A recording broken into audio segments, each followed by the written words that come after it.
എല്ലാവർക്കും നമസ്കാരം. രാവിലെ കുറച്ച് കമ്പും കോലുമൊക്കെ ആയിട്ട് ഇറങ്ങിയിട്ടുണ്ട്. ഇതുകൊണ്ടോ, ഇതൊരു തക്കാളി തന്നെ പാകിരും നട്ടതൊന്നുമല്ല, തന്നെ ഉണ്ടായി വന്നതിനെ പറിച്ച് ഈ പൊട്ട ബക്കറ്റിലാക്കിയതാണ്. അതുപോലെ ഇത് ഈ ചെടിയുടെ സൈഡിൽ തന്നെ ഉണ്ടായി വന്നതാണ്. അപ്പോൾ അതിനെ രണ്ടിനെയും കൂടെ ഞാൻ അടുപ്പിച്ച് കൊണ്ടുവച്ചിട്ട് ഇതിന് താങ്ങായിട്ട് കമ്പ് കുത്തി കൊടുക്കാമെന്ന് വിചാരിക്കുന്നത്. അപ്പോൾ അത് കാണിക്കാം.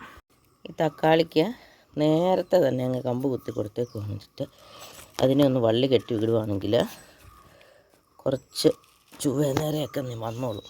അല്ലെങ്കിൽ അത് അതിന് തോന്നുന്ന പോലെ എങ്ങോട്ടേലും പെടന്നു പോകും.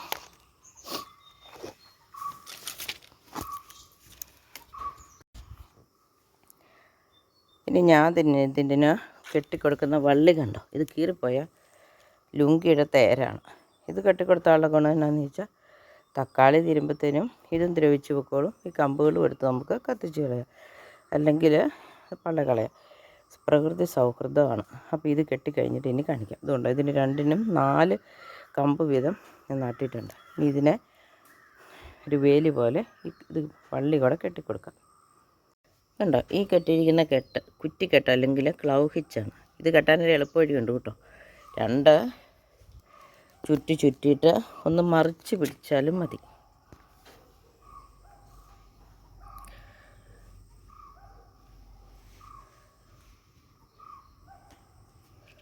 അപ്പോൾ ഈ വള്ളി ഒന്ന് ചുറ്റിയെടുത്തു. ഇതിൻ്റെ ആദ്യത്തെ പ്രാവശ്യം അടിയിൽ കൂടെയാണ് എടുക്കണമെങ്കിൽ പിന്നെ നമ്മൾ ഒന്നുകൂടെ ചുറ്റി മുകളിൽ കൂടെ എടുക്കണം.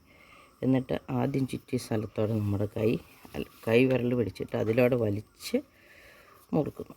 ഈ കെട്ട് അഴിഞ്ഞു പോകുകയില്ല. ഒരു കെട്ടും കൂടെ ഒരു ഹാഫ് ഹിച്ചും കൂടി ഇട്ടാൽ കണ്ടോ, നമ്മുടെ തക്കാളി തൈ വേലിക്കകത്തായി. ഇത് 10 പൈസയുടെ മുടക്കില്ലാതെ രാവിലെ മുറ്റം അടിക്കാൻ ഇറങ്ങിയതാണ്. അന്നേരം ഇത് കണ്ടത്. എന്നാൽ പിന്നെ ഈ പണികൾ കഴിഞ്ഞിട്ട് മുറ്റം തൂത്ത് വന്നു ഓർത്ത് അത് കൈയോടെ അങ്ങ് ചെയ്തു. ഇവിടുന്ന് മാറിപ്പോയാൽ പിന്നെ മറന്നു. ഇതിനും വേലിയായി. 2 തക്കാളിക്കും വേലിയായി. ഇതിന് നടുക്കോടെ തണ്ട് വരും. ഇതിൻ്റെ ഇടയ്ക്കോടെ ഓരോ ഇതിലൂടെ ഇലയും വന്നോളും.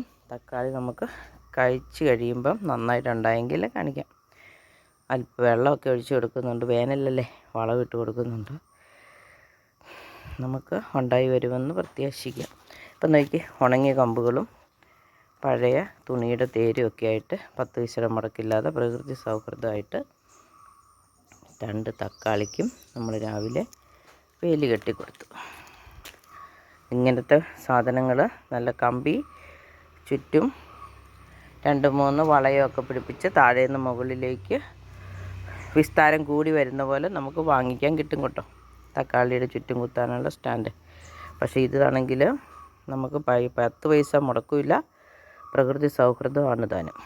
അപ്പം എൻ്റെ വീഡിയോ ഇഷ്ടപ്പെട്ടെങ്കിൽ എല്ലാവരും ഇതുപോലെ തക്കാളി നടുന്നവരൊക്കെ നേരത്തെ തന്നെ തക്കാളി കായ്ച്ചു തുടങ്ങിയിട്ട് അല്ലെ വലുതായിട്ട് കമ്പും വേലി കെട്ടാൻ നിന്നാൽ ചിലപ്പം തക്കാളി ഒടിഞ്ഞു പോകും വേലി കെട്ടിക്കഴിയുമ്പോഴത്തേന്. അപ്പം നേരത്തെ കലക്കൂട്ടി ഇതങ്ങ് ചെയ്ത് വെച്ചേക്കുവാണെങ്കിൽ തക്കാളി അതിൻ്റെ ഓരോ ദ്വാരത്തിൽ കൂടെ അതിന് ഇഷ്ടമുള്ളിടത്തോട്ട് വളർന്ന് സ്വാഭാവികമായിട്ട് ഈ താങ്ങിലങ്ങ് നിന്നോളും. അപ്പോൾ എൻ്റെ വീഡിയോ ഇഷ്ടപ്പെട്ടെങ്കിൽ എല്ലാവരും ഷെയർ ചെയ്യണം, ലൈക്ക് ചെയ്യണം. മറ്റൊരു പുതിയ വീഡിയോ ആയിട്ട് വരാം. അതുവരെ ബൈ.